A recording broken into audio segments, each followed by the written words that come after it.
Oi, pessoal! Hoje eu vou mostrar para vocês, então, como configurar o projeto no SketchUp, tá? Então, se a sua imagem gerada por IA não condiz com o projeto, provavelmente o problema não está no prompt, está aqui nessas configurações básicas, tá? Por quê? A IA, ela amplifica o que você entrega. Então, se o modelo está desorganizado, com perspectiva errada, proporção estranha, ele vai amplificar isso, tá? A IA nada mais é do que matemática, só que nós precisamos saber gerenciar isso da melhor forma possível. Então, hoje eu vou te mostrar exatamente como eu preparo meu arquivo antes de enviar para a IA, tá? A IA não corrige projeto mal resolvido, tá? Ela interpreta o que você mostra.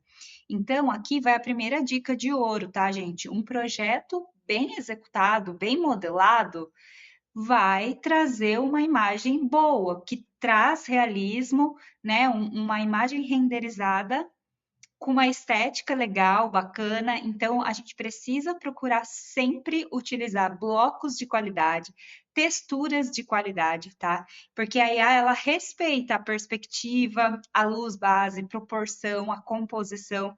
Então, se a base estiver boa, o resultado é profissional. Tá? Se a base estiver ruim, o resultado vai parecer artificial e, consequentemente, vai ficar ruim também, tá? Então, antes de pensar em render ou prompt, vamos organizar esse modelo, tá? O primeiro passo é essa limpeza inicial. Então, se a gente olhar aqui para esse ambiente e tiver linhas soltas, a gente pode ocultar, tá? Por exemplo, aqui tinha uma linha que eu acabei ocultando para ele entender que é uma parede lisa, senão ele vai interpretar essa linha como e vai criar elementos da cabeça dele, tá? Então, se vocês tiverem alguma intersecção aí de alguma linha que está aparecendo, por exemplo, aqui tinha outra linha também de um encontro aqui dessa parede, e eu acabei ocultando. Então, a primeira dica que eu dou é apague as linhas soltas, tá? Delete também objetos desnecessários da cena. Remova qualquer geometria que não aparece, tá? Que não é para aparecer. Então, essa é a primeira dica. Quanto mais limpo o arquivo, mais clara é a leitura visual que o chat vai fazer, tá? Então, deixa eu ver se vai aparecer tudo. Ah, não, não aparece. Mas eu ocultei essa linha, tá? Ocultei essa linha aqui também.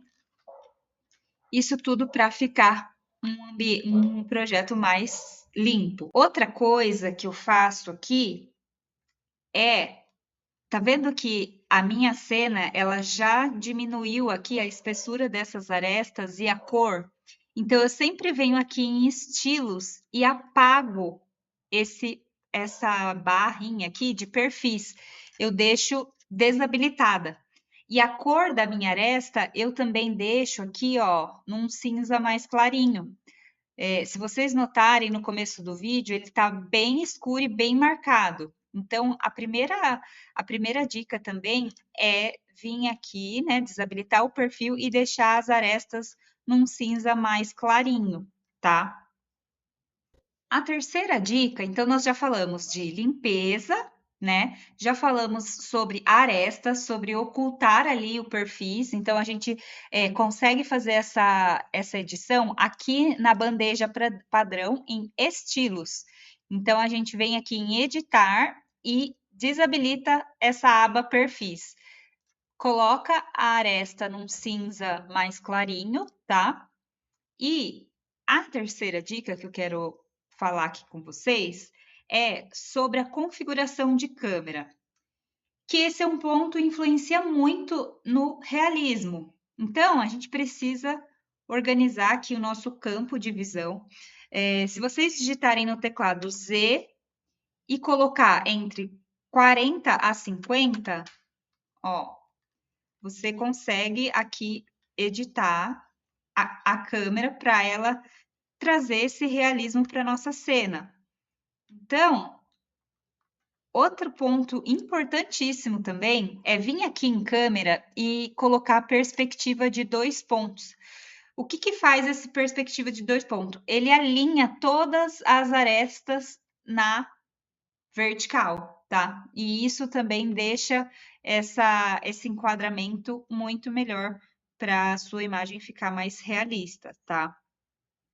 Então, se você deixa esse campo de visão muito aberto, ele vai gerar distorção, e muito fechado a imagem fica artificial. Então, se a gente colocar aqui, ó, Z20, ele vai aumentar aqui, vai ficar muito perto, como se fosse achatado.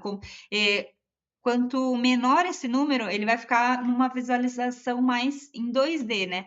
Agora, se a gente coloca Z100, ele já vai ficar também, ó, distorcido. Então, é ideal a gente trabalhar entre 40 a 50 para ajustar esse campo de visão da melhor forma aqui, tá?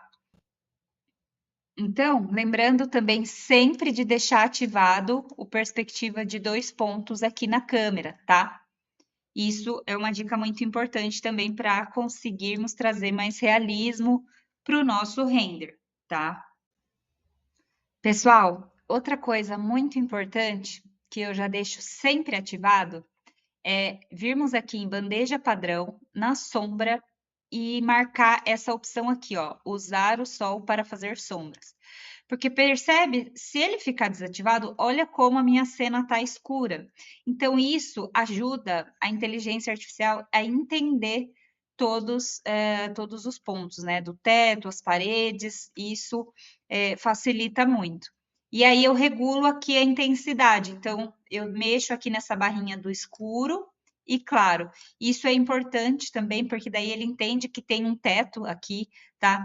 É de extrema importância não ter nenhuma cor estourada, por exemplo, um branco estourado. Se o teto tivesse um branco assim, ó, ele ia entender que não tem teto.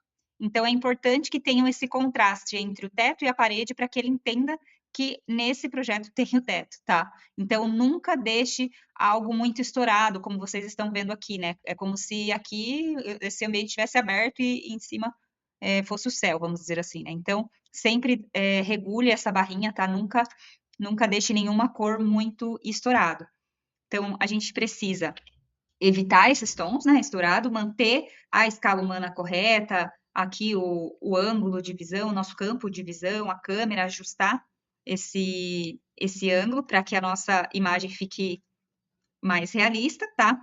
E sem sombra, a imagem fica plana. Então, se a gente quiser também deixar ativado a sombra, também é válido, porque a IA vai entender e vai trazer também uma leitura melhor do espaço. Você pode vir aqui e ir direcionando, pode mudar também o ângulo do norte para ir posicionando melhor o sol aqui dentro da cena, tá? Eu sempre deixo essa barrinha ativada do sol, eu às vezes não acho necessário ligar essa sombra, porque acaba ficando pesado também o arquivo, tá? Mas se vocês quiserem, pode também.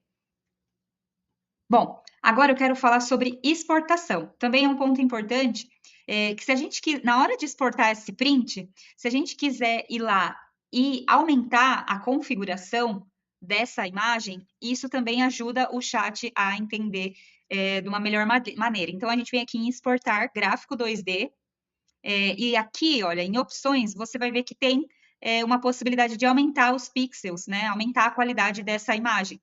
E isso é bem bacana. Às vezes, dependendo do projeto, se é um projeto grande, isso pode causar um travamento, tá? Já aconteceu comigo. Então, se é uma imagem de teste, se você não precisa aumentar essa imagem, um print já resolve. Tá? Mas é importante eu falar também essa dica, porque é sempre válido aumentar a qualidade da imagem, se vocês quiserem. Outra dica que eu faço, por exemplo, eu quero gerar essa imagem num ângulo mais vertical aqui. Eu arrasto essa bandeja, ó, já transformei a minha imagem na vertical. E aí eu tiro o print dessa cena para jogar lá na minha inteligência artificial, no ChatGPT, né, que é a que eu mais tenho usado hoje. Então, sempre lembrando de ativar a perspectiva em 2 pontos, ajustando aqui o melhor ângulo, e é isso, pessoal.